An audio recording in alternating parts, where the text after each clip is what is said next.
بادۂ شبانہ کی سرمستیاں کہاں، اٹھیے بسب کے لذت خواب سحر گئی۔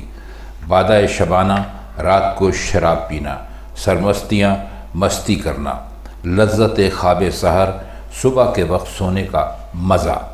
اس شعر میں دراصل عیش و نشاط کی ایک خاص کیفیت پیش کی گئی ہے۔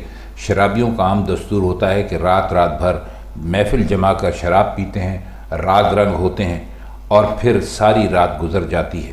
تو غالب یہ کہہ رہے ہیں کہ اب بڑھاپا آ گیا ہے، اب ہمیں اس قسم کی جو خرمستیاں ہیں ان کے اوپر توجہ نہیں دینا چاہیے۔ اب وقت آ گیا ہے کہ کچھ وقت یاد الہی میں بھی گزارا جائے، کیونکہ شراب بہت زیادہ تھی تو شراب کی لذت بھی بہت زیادہ تھی۔ اب بڑھاپے میں نہ شراب رہی نہ اس کی لذت رہی۔ بادۂ شبانہ کی سرمستیاں کہاں، اٹھیے بسب کے لذت خواب سحر گئی۔ بادۂ شبانہ رات کو شراب پینا، سرمستیاں مستی کرنا، لذت خواب سحر صبح کے وقت سونے کا مزہ۔ اس شعر میں دراصل عیش و نشاط کی ایک خاص کیفیت پیش کی گئی ہے۔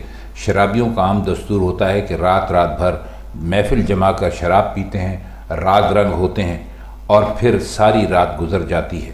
تو غالب یہ کہہ رہے ہیں کہ اب بڑھاپا آ گیا ہے، اب ہمیں اس قسم کی جو خرمستیاں ہیں ان کے اوپر توجہ نہیں دینا چاہیے۔ اب وقت آ گیا ہے کہ کچھ وقت یاد الہی میں بھی گزارا جائے، کیونکہ شراب بہت زیادہ تھی تو شراب کی لذت بھی بہت زیادہ تھی۔ اب بڑھاپے میں نہ شراب رہی نہ اس کی لذت رہی۔